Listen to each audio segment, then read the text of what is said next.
Hello friends, I am Kamlakar Chauhan from SRM College Kuda. I have prepared this speech to be delivered in a one-day webinar on language and speech mechanism organized by IQAC and Department of English, SPK College, Sawantwadi. Before dealing with the topic, I would like to express my heartfelt thanks towards the head, Department of English, Dr. Naik ma'am, IQAC coordinator, Dr. Hiramani sir, and Professor Uday Rao sir. As well as I am also thankful to the principal of the college, Dr. Bharmal sir. Friends, I am going to deal with English language. And when we think about a language, as a student of language and literature, some questions like where is the origin of language, what was its status at the beginning, how it has been evolving, and a host of such questions emerge in our mind. And in this lecture, I will focus on these issues with special reference to English language. Friends, when we think about the origin of language, we need to go back to the origin of thought process. Because thought process and the emergence of thought process and the emergence of language seems to be interlinked. As a linguist, C.L. Rain argues in his book entitled The English Language, I quote, "Nothing is known for certain, though very much has been speculated of the origin of language." This, I unquote. This clearly shows that many of the things about the origin of language are speculated. No one is sure about that. This is because these two entities, that is thought process and language, cannot be clearly separated, as they cannot survive or exist without each other. Therefore, the origin seems to be bound up with that of human thoughts. This shows that human thoughts and language emerged at the same time. When human beings began to think, they needed a vehicle to express these thoughts, and language is such vehicle through which human beings began to express their thoughts. Therefore, in order to trace the origin of language, we need to trace the thought process. These two entities emerged at the same time and cannot exist without each other. In order to know the evolving process, we need to undo the historical developments or developmental changes throughout the history of human beings. And this is possible. If you listen a person speaking, he or she speaks more about his or her history and culture. And this helps us understand the contemporary history and culture. Speaking about the origin of English language, the very word English is derived from the word English. It depends on you how to pronounce it.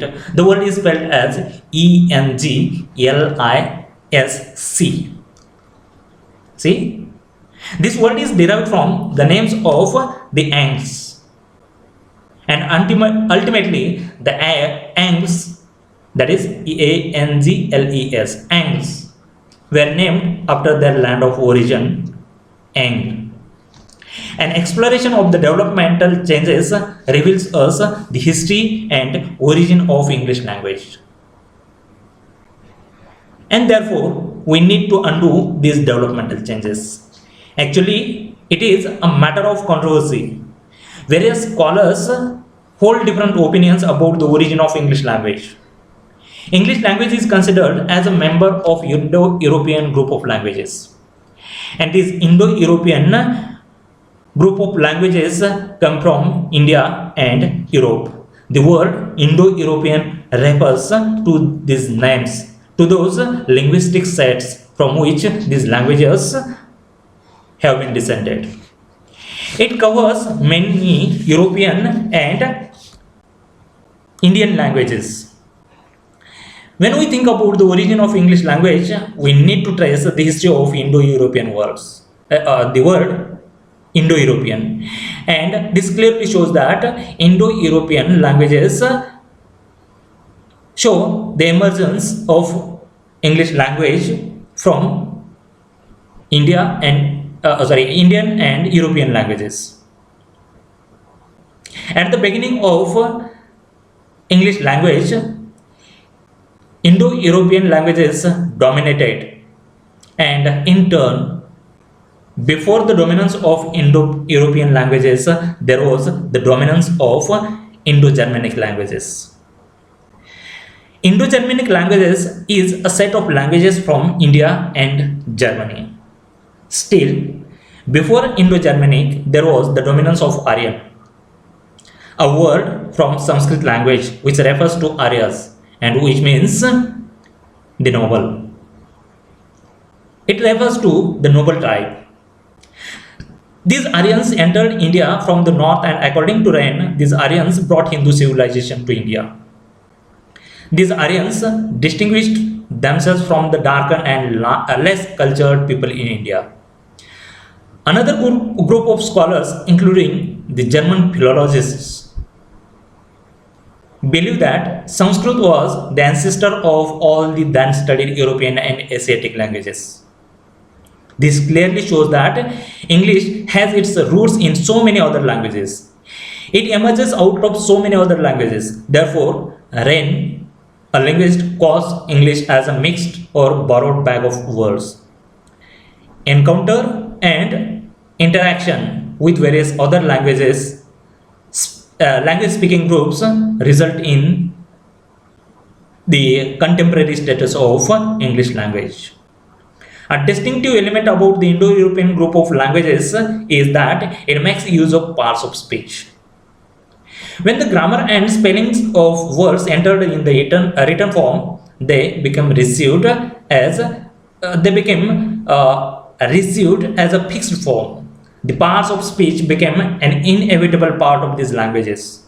On the other hand, the languages like Chinese, you will find, do not make use of the parts of speech, and therefore it does not occur in the family of Indo-European languages. However, German and all the other Indo-European languages make the use of parts of speech. Friends, in order to know the history of the origin and history of English language, we need to focus the invasions of various tribes in Britain. In the year 55 BC, Romans who used to speak Latin invaded Britain and continued their rule. They used to speak Latin. They introduced Latin language in England. They gave some of the names of the Roman places ending with Chesters, which means camp, and you are having the names of the localities in England ending with Chester. Specifically, the three Germanic tribes called Angles, Saxons, and Jutes invaded Britain in the 5th century AD. They gave different turn in the history of Britain. These people helped form Anglo-Saxon England. In turn, these three tribes had their roots in Germanic dialects. This group of dialects was later termed by the linguists as Old English or Old Anglo-Saxon. During the same time, British people used the Celtic language also. The word Celtic is also pronounced as Celtic. According to Wren, Alfred the Great named the language spoken by the contemporary people as English in the 9th century.